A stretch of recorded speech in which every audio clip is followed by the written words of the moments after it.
This is the result of 42 U.S. military flights, which carried approximately 11,200 evacuees, and 48 coalition flights, which carried 7,800 people, for a total of 90 flights out of Kabul, which, if I get my math right, that's approximately a flight every 39 minutes. I believe the Department of Defense gave that statistic.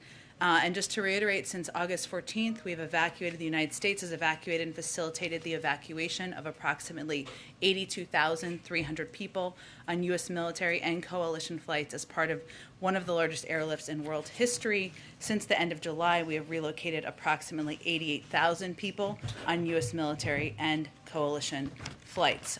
Two other items unrelated to that topic. Today, we've announced new actions to help protect vulnerable tenants and landlords. For months, the administration has worked to speed up the delivery of emergency rental assistance, as we've talked about quite a bit, and help keep American families safe and in their homes. And as the President has made clear, no state or locality should delay in distributing resources that have been provided by Congress to meet families' critical needs, and we want to continue to take steps to make that easier. So today, the Treasury Department is strengthening existing guidance and implementing new policies to ensure that state and local grantees can further accelerate the distribution of ERA funds to struggling landlords and renters most at risk of eviction. Specifically, they're providing explicit permission for grantees to use self-attestation without further documentation of their economic circumstances, to give you a specific example, in order to speed the delivery of assistance to households in need during the public health emergency. There are also a number of steps that are being taken by USDA, HUD, the VA, and HHS, including USDA is working with owners of 400,000 rental units in USDA-backed properties to mitigate all evictions. HUD will ensure tenants in public housing first have the opportunity to access emergency rental assistance money before facing eviction, and HUD will extend the eviction notice period from 14 to 30 days during the COVID national emergency period. And the VA will expand rental support to at-risk veterans and their families from just 7 states to now all 50 states and the U.S.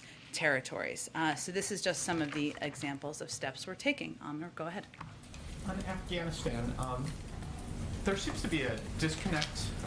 Veterans organizations, refugee advocates are saying that Afghans with visas are risking death and facing beatings at the airport. And I hope I'm framing this right, but there's been the sense that I've heard, I think, from you and others in the administration that Taliban is by and large met its commitment to allow people with the right papers onto the airport. Can you try to help Americans that are seeing and what seems to be a disconnect between these two different statements of what is happening? Well, first, let me say I wouldn't see it as a disconnect, and let me explain to you why. I noted earlier we put out earlier today that 19,000 people were evacuated. The vast majority in a 24-hour period. The vast majority of those were, of course, Afghans, as you know by the numbers that the Secretary of State just put out. That does mean that a great number of people are making their way into the airport and onto flights to evacuate from the country. There are certainly cases and incidents, and we have heard, you have reported, where individuals are not getting through that should get through. And we are approaching those and addressing those on a case-by-case basis as those are raised. But I would note that, again, 19,000 people in a period of time, the vast majority of them are Afghans, SIV applicants, individuals who have the appropriate paperwork to evacuate, and that was just in a 24-hour period. Can you give us an update on where things stand with the president and the coronavirus origins review? Sure. I understand he's gotten a copy of the 90-day report. Was there any conclusions that the IC was able to come up with? Sure. Well, let me confirm for you, as you noted, he did not just receive a copy, he received a briefing yesterday on the 90-day Origins report. It was a classified briefing, so of course that's not information we would provide publicly. Because of the prioritization we've given to this and the importance of this information for the public, the intelligence community has been simultaneously working on an unclassified version of a summary version to provide publicly. I don't have a timeline for you on when that will be provided, but they've been working expeditiously to prepare that, and we have also been doing classified briefings. But until that unclassified version is available, I won't be able to provide any more details of the assessment. Without getting into details, the broad upshot of the report, is there a better understanding of what was the ultimate origin? Again, I can't obviously speak to a classified briefing. I know you are eager to receive an unclassified summary. That is something the intelligence community has been working to produce, and as soon as that is available, it will be put out publicly from the intelligence community, from ODNI, and we will also ensure you all have access to it. Go ahead. Thanks, Jen. Secretary Blinken just said, and Jake Sullivan said the other day, that even after August 31st, that the U.S. government is committed to helping Americans and Afghans who are still in the country eligible to get out safely. How do you do that if the military is gone? How do you safeguard these people and get them where they need to go without the U.S. military in the country? Well, I know, Nancy, as you mentioned, that the Secretary was asked that. He didn't go into detail for a reason, because we are currently having those discussions through diplomatic channels. But what he assured, I think, the public of, and I can reiterate from here, is that we are looking at a range of options for how we can continue to provide consular support, facilitate departures for those who wish to leave after August 31st. And our expectation, and the expectation of the international community, is that people who want to leave Afghanistan after the U.S. military depart should be able to do so. We're working on that. As soon as we have more to provide to all of you, more information, we will do exactly that. And then based on the numbers that you've provided of Americans who have been evacuated, it sounds like there are at least 70,000 Afghans who have been evacuated. How do you possibly vet all of those people in a timely fashion when clearly the Customs and Border Patrol and the relevant officials must be completely overloaded? They are. And I will say this is a reflection of the fact that we have hundreds of employees of our intelligence community working 24 hours a day to do the vetting necessary and reviews necessary to move people into the United States. Now, I would remind you that there are a number of people, tens of thousands of people who are departing Afghanistan who are going to third countries, lily pads as we've been calling them, and where additional vetting can take place, either because they've only proceeded through certain steps of the immigrant visa process, or because their vetting process has not yet been completed. I can give you a little bit more detail too on the vetting process if that is helpful. So the screening and security vetting is conducted by a combination of the intelligence, law enforcement, and counterterrorism professionals from across government. So the Department of Homeland Security, Department of Defense, the FBI, the State Department, the NCTC, the National Counterterrorism Center, and additional intelligence community partners. What they are doing are they're conducting screening and security vetting for all SIV applicants and other vulnerable Afghans before they are allowed into the United States. This includes reviews of both biographic and biometric data. And if an individual is not through that vetting process, they're not coming into the United States. And are there any estimates for how long it'll take to work through that backlog? Could these people be going through the system for months or years? You mean people who are in third countries? Well, what I will tell you is that it typically takes months to go through this process, and what this is a signal of is the fact that this is a top priority for the president and the intelligence community and the individuals who oversee this vetting process, who have massively expedited the process in order to move through the necessary steps, thorough steps, in order to process individuals and get them moving through the system. Go ahead. Thank you, Jen. At the tail end of the president's remarks today about cybersecurity, he was asked about Afghanistan, and he made a joke. I think Peter asked him that question. The other Peter did, and he made a joke. So what's so funny? Well, I think the question he was asked, if I remember correctly, was about when he will provide information about a decision on August 31st. I don't want to paraphrase the question if that was an inaccurate description of the question. To a lot of people watching. Of course it's a very important question. And I think what he conveyed is that he has not, well, what I can convey from here, I should say, is that as he stated yesterday, And as the Secretary of State just stated, we're on track to complete our mission by August 31st.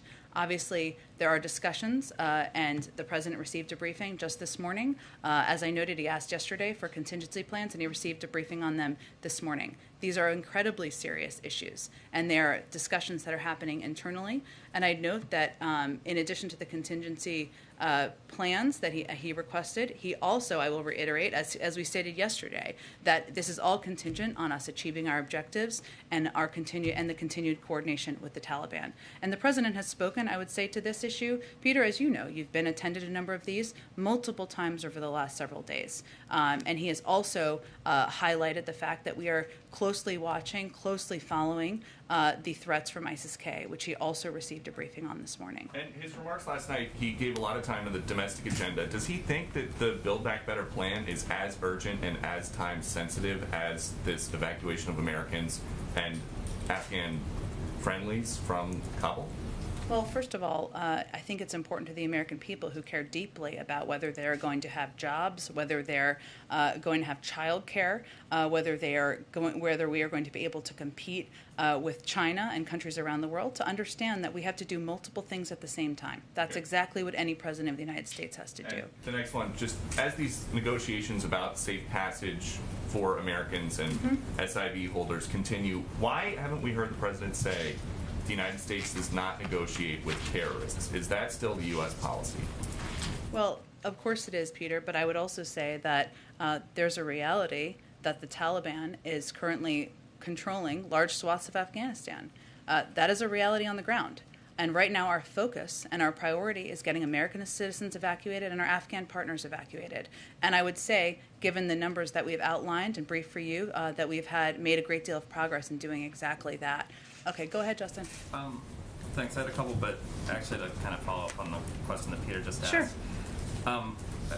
You've talked about the coordination with the Taliban and that the president's obviously made this threat of a severe response if they disrupt the effort to get Americans out. But I'm wondering, has the U.S. offered the Taliban anything in terms of cash or supplies to help facilitate this coordination? No, this is not a quid pro quo. We have laid out clearly what our expectations are about moving American citizens and our Afghan partners, allies, out of the country, and that's what we are working to deliver on. The Fed has their big meeting in Jackson Hole this week, or a virtual one pegged to that.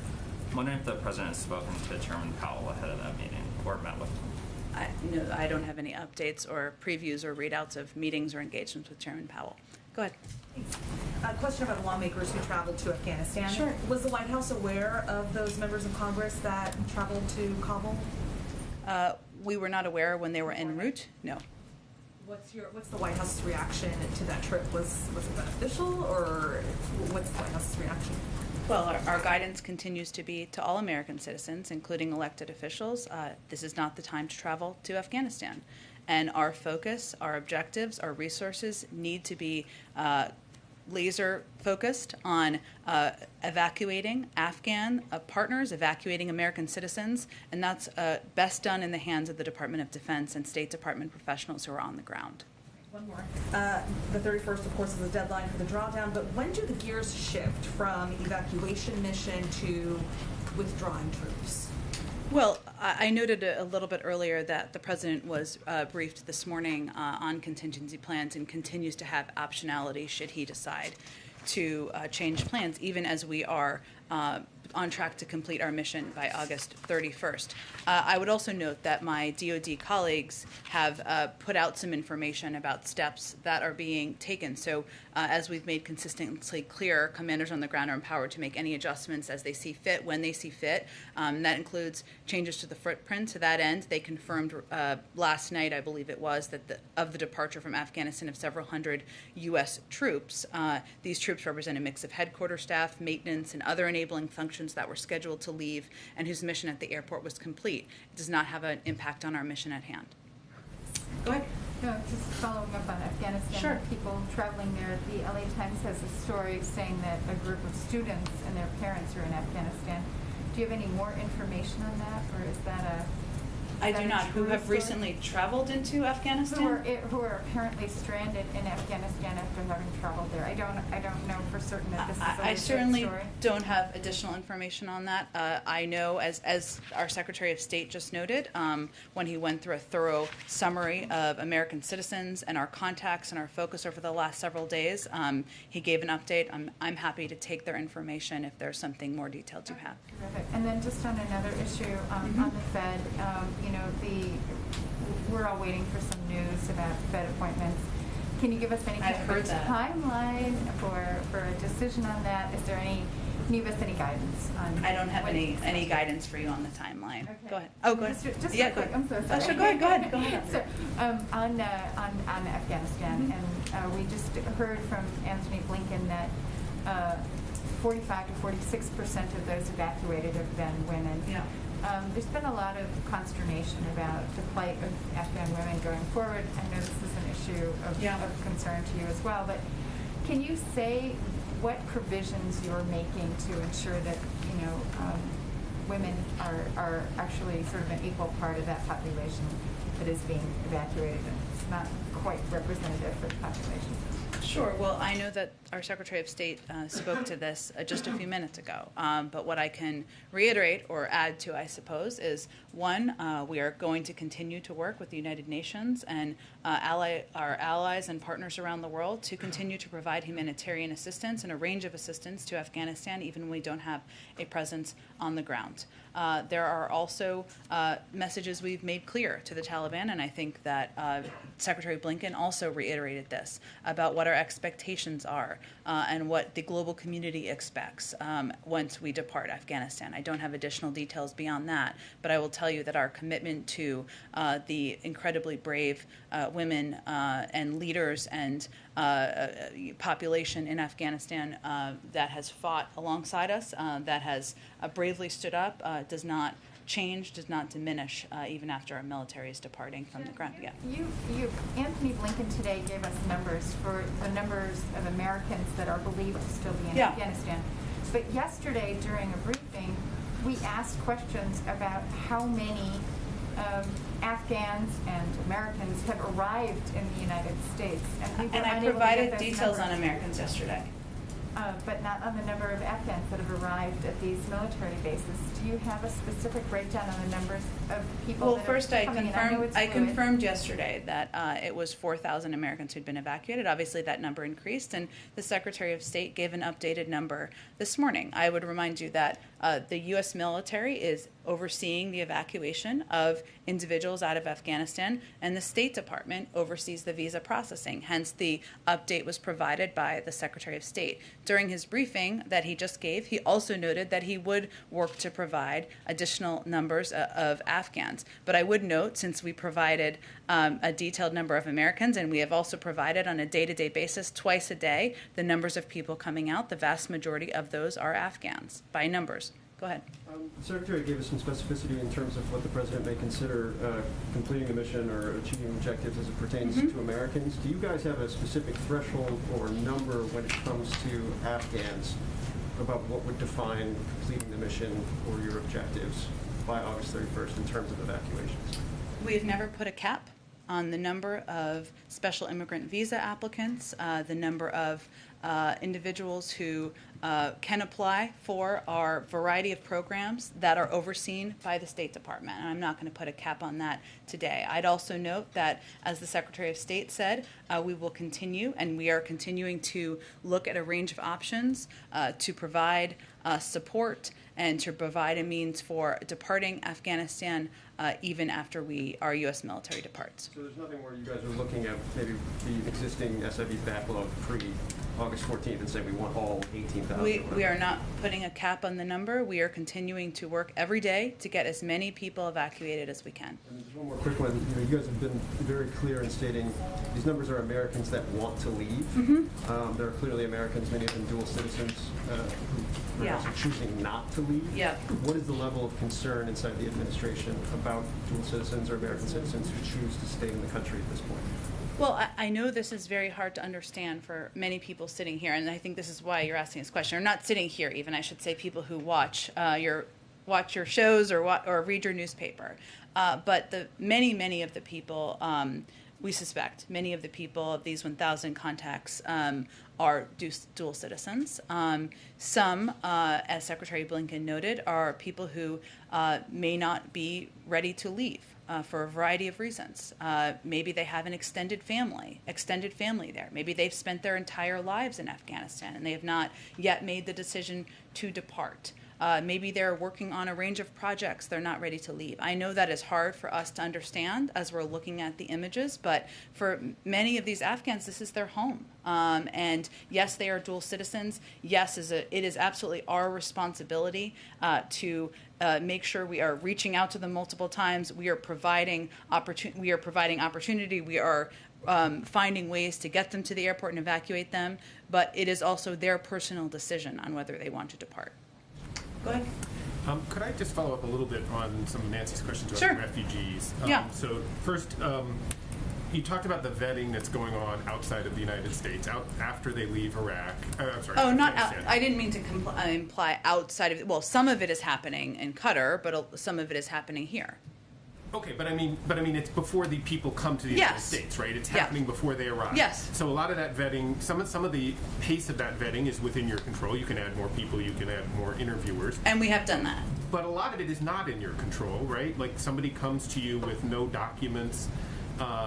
It takes time to figure out where's the actual birth certificate. It takes time to find documents that prove 10 years of residency. It takes time to get the kind of proof that the FBI and some of these agencies Sure. like to use. So, does that all add up to refugee camps in these transit centers across the globe with tens of thousands of Afghans sitting for months, years, whatever? I mean, it doesn't sort of add up to those of us who sort of have seen that process.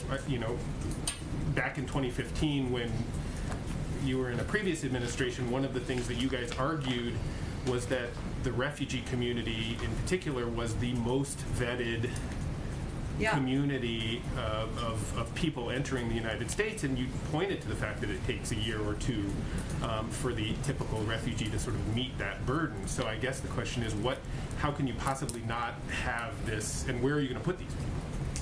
So, okay, there was a lot of questions wrapped up in there. Let me do the best I can here. No, it's okay. I mean, all good questions. First, I would say, even prior to the last month or two, we took steps to expedite processing in the SIV pipeline. And I would remind you that for quite some time, it was a program that was frozen in March of 2020, and hardly anything was done for policy reasons, in part by the prior administration. It wasn't a program they necessarily supported, and also because of COVID. So we worked to expedite and actually had some success over the course of the few months in the spring, even before evacuation flights took place, to do exactly that. As Jake Sullivan said the other day, it was also not a program, to your point, that was planned for speed because of all of the requirements. Because what Americans should also be assured of is that there is no one coming in through any of these programs who has not gone through a background check process and has been vetted. That is our responsibility to the American people, and one we will abide by.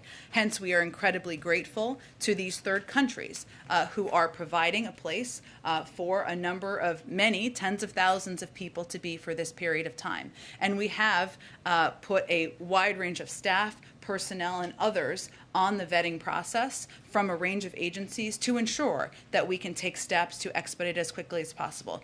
You're right that some of this is dependent on documents and is dependent on information being available. But I will just close with, and then I may have missed some of your questions, but this is incredibly difficult. We're very clear-eyed about that. And these Afghans, many of them who are departing, who are still in process, made the decision, and we made the decision too, that evacuating them because they are vulnerable, because their lives are at risk, and moving them to a third country, even if they are in transition for a period of time, is preferable to their lives being threatened. And one more question here. Sure. Is that, okay, so assume that the people that are vetted, once they're vetted, Yep. they come to the United States. Yep. Is it the commitment of this administration that all of those people, 100% of the people who have gotten through the vetting screens, obviously there might be some that fail and won't come to the United States, but that all the people that come are going to be granted legal permanent residency and a path to citizenship in the United States? Or is it possible that some of those people will have to apply through other programs and could be deported back to Afghanistan? Well, once individuals arrive in the United States, they will be eligible to apply for asylum or other available immigration pathways, which have as a condition additional screening processes and procedures. So no, we can't guarantee anyone anything. But certainly we are also working with a range of countries around the world to ensure there are safe places for individuals who are fleeing from Afghanistan, have safe places to be. You wouldn't see a situation where you might reject somebody's asylum application and send them back to Afghanistan? I don't anticipate that being the plan. Go ahead. Thanks, Jen. Is the White House aware of any other members of Congress who are planning to make a trip to Afghanistan at this time? I don't have any more information on that, no. And have you learned anything about sort of how they made this trip, how they were able to get into the country? Did they show up on any manifests or anything? Do you guys have any more information I on think that? you should ask their offices that question. Can I ask you a question on cybersecurity? Sure. In light of today's summit? Does the White House believe that the private sector can make sufficient cybersecurity improvements without government mandates, or do you believe that Congress needs to pass legislation mandating reports of cybersecurity incidents to sort of better address this situation? Well, we certainly have made clear that we expect private sector companies to report when they have experienced a cyber breach. We have worked in partnership with some to address these cyber breaches, and also there is an impact on the American public in many cases. There is congressional legislation that some are considering, and there are a range of options that could be taken by Congress, and we'll look at those as they move forward and if they move forward. But our view has long been that it is a combined responsibility of the federal government to put in place clear guidelines, clear best practices, and the private sector to take steps to harden their own cybersecurity. And one last question: has White House learned anything more about these possible cases of Havana syndrome in Vietnam? I don't have any more information, no. Go ahead. Not to belabor the point, I know that the Secretary of State talked about this, and I know that you've answered some questions on this, but I really just want to kind of drill down on how confident is the administration that all Americans who want to get out will be out by August 31st. I know that you've put out the contacts, you've been text messaging, all the message and the contacts to people. Is there any concern that there could be people who have somehow fallen through the cracks, haven't been able to get in contact, and they want to get out? Like, how will the administration determine on August 31st or whatever day the military pulls out that all of the Americans who wanted to get out have been able to get out? Well, first, I think the reason the Secretary of State gave such a detailed overview is because it's not as simple as you've just laid it out. Certainly, there could be American citizens, dual citizens, individuals who may want to depart, who have not yet decided to depart by August 31st. We know that is a potential, and therefore we want to ensure we are looking at a range of options for how we can allow them to depart and enable them to depart after that date and time. It is also true that there may be individuals who we're not yet in contact with. They have not contacted us, and we want to leave optionality for that as well. But he also provided the specific information on the numbers to give you an understanding, all of you, everybody, an understanding that while we started with as many as 6,000 a population of as many as 6,000 Americans in Afghanistan, over the last 10 days alone, 4,500 of those Americans have been safely evacuated. In the last 24 hours, we've been in contact with approximately 500. So we're looking at a relatively small population. We all left, right? We also believe that there are individuals in that set of 1,000 who may not want to depart for a range of reasons, as we've also outlined. I would also note that a big factor on the president's mind, and the Secretary of State noted this as well, is the real threat of ISIS-K, which is the reason why, and the president again received a briefing on that, as he does regularly from his national security team. That is why we are concerned about numbers around the airport. That is why we are in direct contact through a range of means with individuals about how and when to come to the airport. And that is something we have to evaluate each day as well, because putting our servicemen and women at risk is something that weighs heavily on the president's mind. And a question on the Supreme Court decision. Well, the Supreme Court basically kicking back on the remain in Mexico. What is the White House response to that? Well, I know the Department of Homeland Security put out a statement on this last evening, so let me reiterate some of those points. We respectfully disagree with the district court's decision, and we regret that the Supreme Court has declined to issue this stay. DHS has appealed the district court's order and will continue to vigorously challenge it. We are also, though, in the same vein, compelled by law to now proceed with means by which we abide by the ruling. Go ahead. Does that then mean that negotiations are now underway between the U.S. and Mexico on returning to the Migrant Protection Protocol? Well, the Department of State, DHS, with DHS support, is engaging in diplomatic discussions with the government of Mexico as part of our efforts to implement the court's order. And I would just note, I should have said this a little earlier, our point of view continues to be that this program was not implemented in a moral way. It was inefficient. It used resources by CBP resources. It led to a backlog in the system, and it is fundamentally a program we have opposed, but we are also abiding by a court order. Can I ask you a threshold question Sure. about the range of assistance that the U.S. is now promising to offer to Afghanistan after August 30th? Yep. You talk about consular services. Is it the president's expectation that the Taliban will continue to allow safe passage for Afghans to the airport after the U.S. leaves?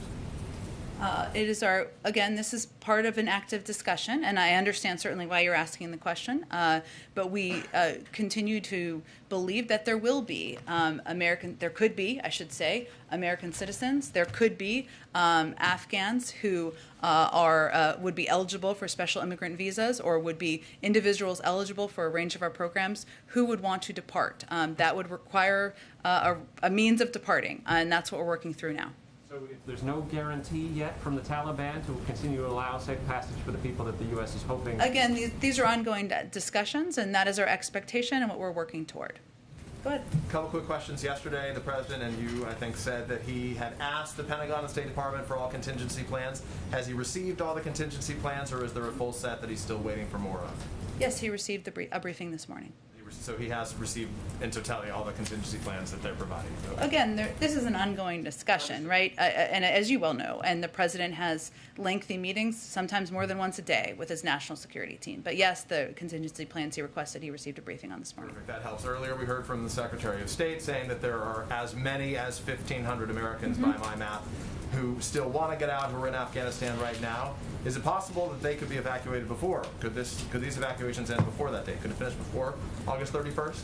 Well, it could, Peter. I think, and I would just note by the numbers, right? 4,500 Americans were evacuated over the last 10 days. That doesn't even count their family members, whether it's a spouse and children, or a combination.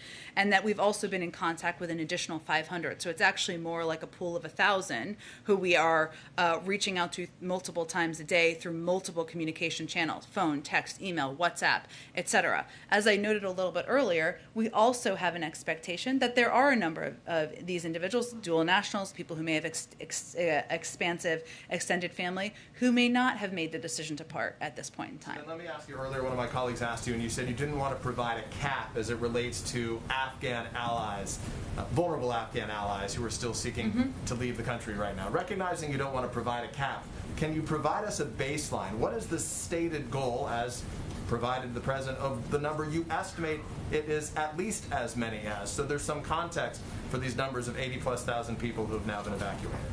That is similar to me in giving a cap. And there are people who are not yet through the process who may not count as an SIV applicant at this point in time, or may be eligible for a range of programs. Our objective, as you've seen by the numbers over the past several days, is to evacuate as many people as possible who qualify for any of these programs. I guess why can't the White House or the administration say what that stated goal is, even as a baseline, so people get a sense of what we're shooting for in this process? What's the harm in saying that? Because I don't think there's a benefit in giving a cap. That's not our objective. It gives context to when you say 80,000. 80,000 Well, is a lot, but I it's think out of how many? fair. I think important context, though, is that we've now evacuated again 88,000 people. 82,000 people on U.S. military and coalition flights. Just a week ago, some people were saying we couldn't do 50,000. We've done 82,000. And so just to put into context, again, that's a flight yesterday, every 39 minutes. That is thousands and thousands of people coming through the airport every single day, 19,000 people yesterday. I think these numbers do provide context, and we're going to continue to press every single day to get more people who are eligible out of the country. Of course, we don't know of those 80,000 how many are SIV eligible applicants, right? Some may just be those who wanted to evacuate the country, which is part of why I ask. Well, I think that what's important to note here is that the people who we are prioritizing are American citizens, are SIV applicants, and others who might be eligible for a variety of programs. And in order to prevent a mass crowding at the airport, those are the people we are in direct contact with. And then let me ask lastly about the two congressmen who went over Sure. there. I know the statement you've put out about they shouldn't be doing this, that this was the wrong decision to be made. About the merits of what they said, though, having now returned. They said that because the evacuations started so late, there's no way the U.S. will be able to get all those necessary evacuees out, even by September 11th.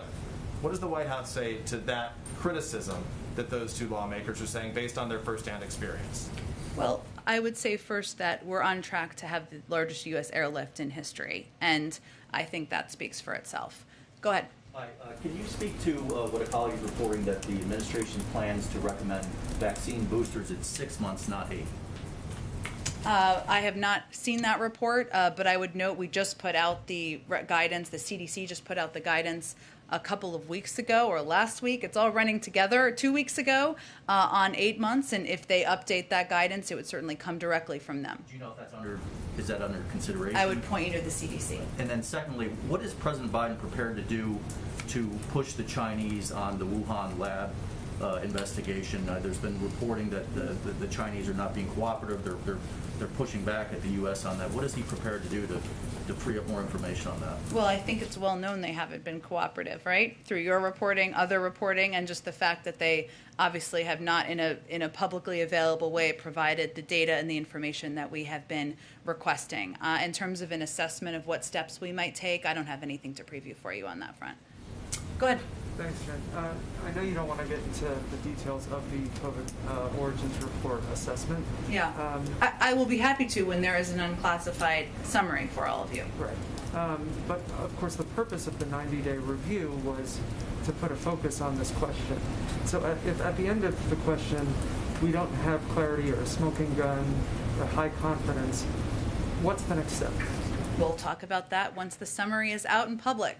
Just, go ahead. Just if you can update us on the White House role in responding to the crisis in Haiti. I know USAID and SEVCOM have given us updates, but what has the White House been doing? Yeah, this is something I think, as you know, and you've been following closely, we've been deeply engaged with and involved with under the leadership of our Samantha Power, who is the director of USAID. In terms of, are you looking for specific assistance and specific what we're getting to the ground? Let me get you updated numbers that we have provided as of today. I think the last information I have is about a day old, but it's an ongoing process. Go ahead. Thanks, Jen. I just wondered if you could give us a preview of the President's upcoming meeting with the Israeli Prime Minister, and if we can expect any announcements on the reopening of the Palestinian offices in Washington and the consulate in Jerusalem, and if not, what's the status of those projects? Sure. I know we did a briefing call to provide a preview of that last night, or I believe yesterday at some point in time. I will say that the President's looking forward to welcoming the Prime Minister, who's already in town, as you know, having a variety of meetings today. We expect their conversation to be wide-ranging, to cover a range of topics of mutual interest, everything from COVID-19 and our efforts to address the global pandemic to regional security issues, which could include a range of topics, including security within Israel, as well as Iran and other issues of mutual concern. And I expect we'll have a readout once the meeting concludes of anything coming out of the meeting.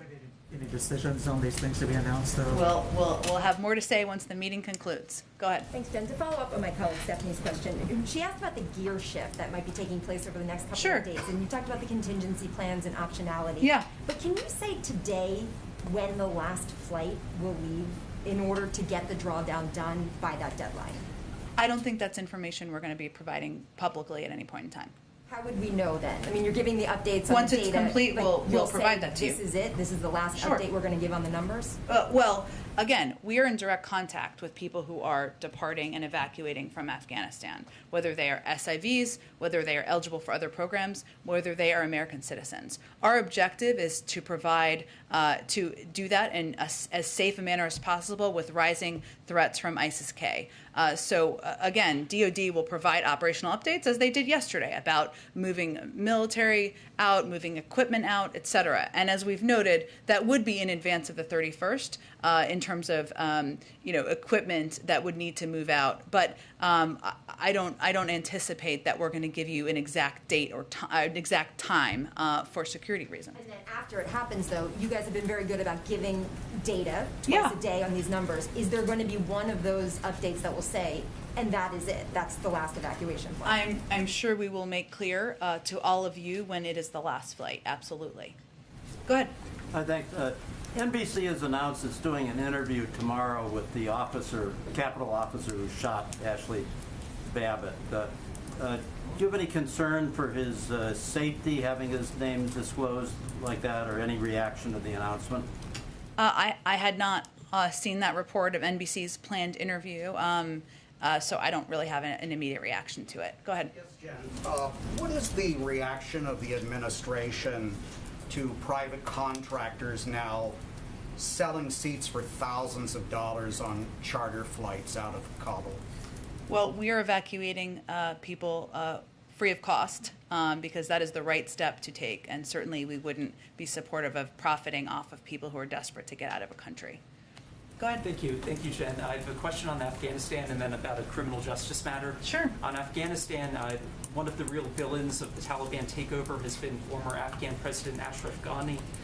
President Biden has faulted him for not fostering national unity and not putting up much of a fight against the Taliban.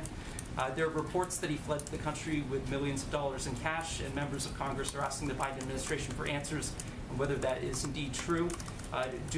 Does the U.S. government know if Ghani fled to Dubai with millions in cash, and will there be efforts to bring him to justice if so? I don't have any more information on what former president did when he fled the country. You don't know that answer? I don't have any information. And on criminal justice, you said in response to a Zolan question recently that President Biden is exploring using clemency for nonviolent drug offenders. It's rare for presidents to use clemency their first year in office. Should we expect any grants of clemency this year in 2021?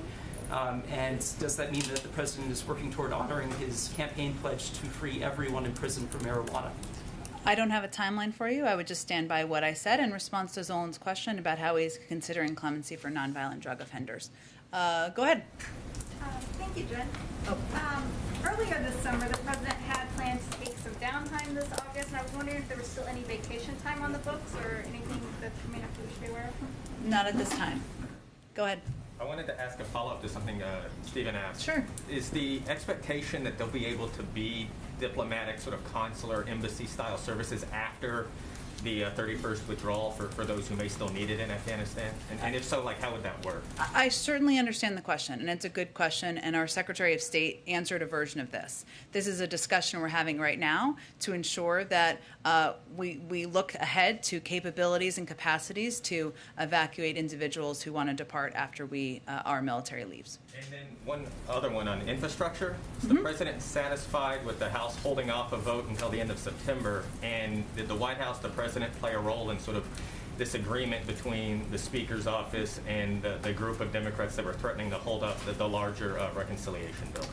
Well, I would say first the president sees yesterday and the step forward yesterday as an enormous step forward for not only the legislation but for the American people, because the pieces of legislation that move forward include an extension of the child tax credit, more housing assistance, a great deal of funding and support for addressing the climate crisis, and a great deal of tax credits for the American people and components that will lower costs for people across the country.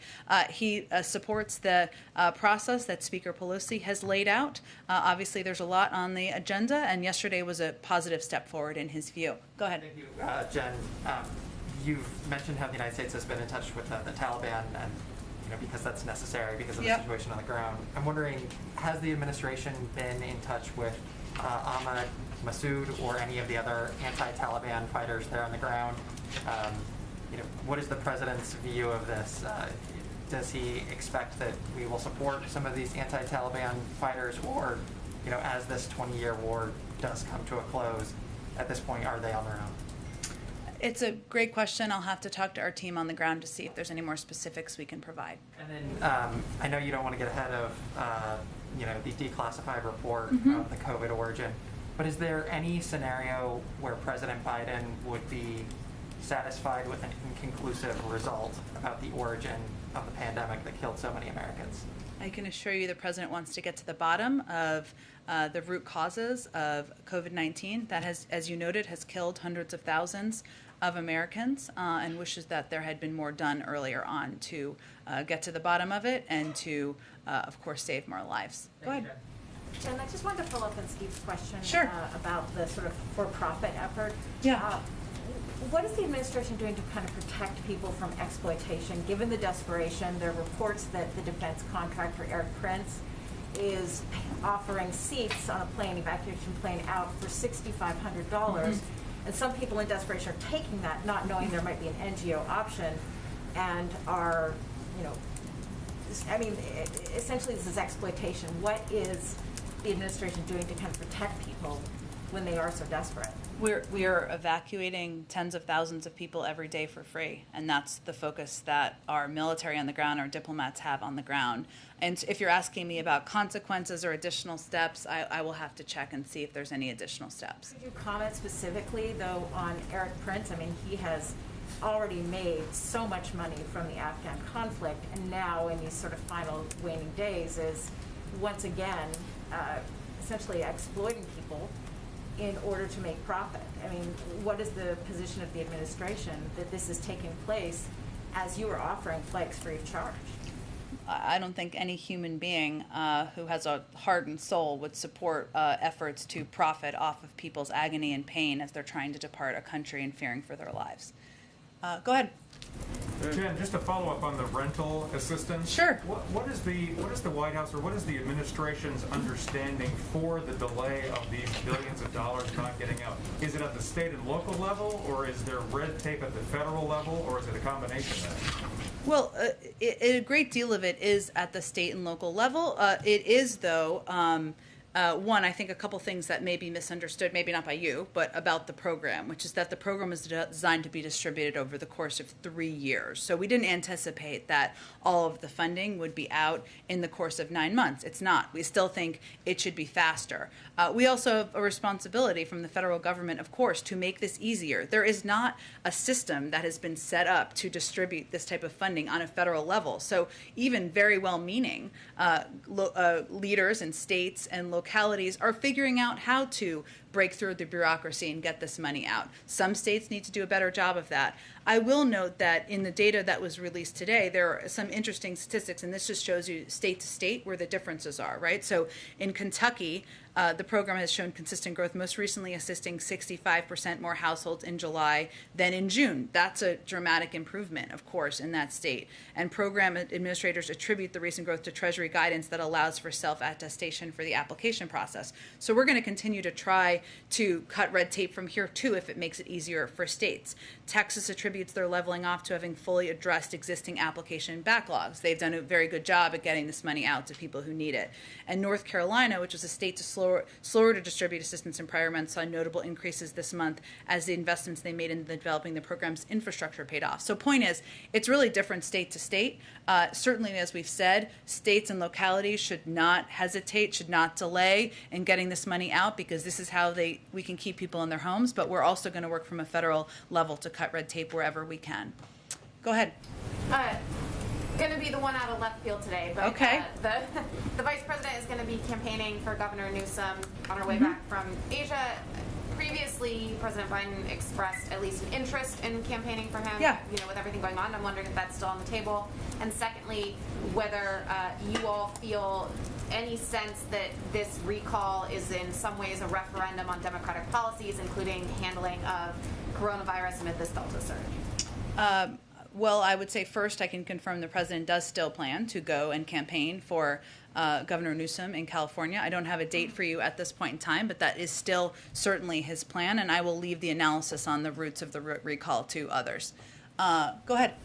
Go ahead, Shelby. Thanks. I have one question and then a quick clarification on something. Okay. So first, Blinken was really specific in giving numbers for Americans that actively want to get out of Afghanistan. Has the State Department made direct contact and confirmed with all American citizens that they want to stay, that they might want to stay in Afghanistan, or is the assumption that if they haven't contacted the embassy or the State Department that they must not want to leave? Well, I would say first we've sent out, as Secretary Blinken noted, 19 messages to American citizens over the course of the last few months. We've also done a great deal of outreach and advertising, providing information for anyone who wants to leave, including the offering of financial assistance in recent weeks for people who want to leave Afghanistan. But what I also would note, and this is an important caveat, it is possible there could be Americans who have not yet contacted us who we don't know about. And that's why we want to leave optionality, because of our responsibility to help these Americans depart. And then this is sort of my clarification. So earlier you said that the administration is looking at a range of options to get Americans out after the 31st, and then I believe you said that the president did receive the contingencies he had asked for. So I would put those in two different categories, because the contingency plans he requested would be should for optionality to stay longer than the 31st. That was something he asked for. I'm talking about beyond when the military leaves, for the option of allowing Americans to depart, or others who are eligible for programs. So is there currently a set contingency specifically for Americans left in the country after August 31st, or is that still being worked out? Okay, so I want to make sure I'm not confusing anyone. So the contingency plans the president requested was to have maximum optionality, given there are a range of factors, including the threat of ISIS-K, which is very much on his mind, and a threat to our U.S. men and women who are serving, including the need for the Taliban to continue to coordinate. That is about staying longer than the 31st. Those are the contingency plans. I also spoke to, and Secretary Blinken also spoke to, the fact that we are also looking for options post the departure of our military presence to allow for Americans and others who are eligible for programs to evacuate. That is something we're working through and having discussions about, and as we have more to update, we will provide that to you. But I would look at them as two separate things. Go ahead. Yeah, Jen, just one on coronavirus. Thanks. Sure. The EU, is voting tomorrow to reimpose sanctions on incoming U.S. citizens. Is the president in contact with his contemporaries about that decision? And what does this mean for our own timeline for lifting travel restrictions on imposing sanctions? I'm sorry, imposing coronavirus travel I was like, well, that's concerning. Okay. 400 cases per 100,000 over their threshold for foreign travel. I would say we are in touch through working groups and through a range of channels at the diplomatic level and through our health team with Europeans and others about travel restrictions. We have no updates on the timeline? I don't have any updates on the timeline, no. Okay, thanks everyone. Have a great day.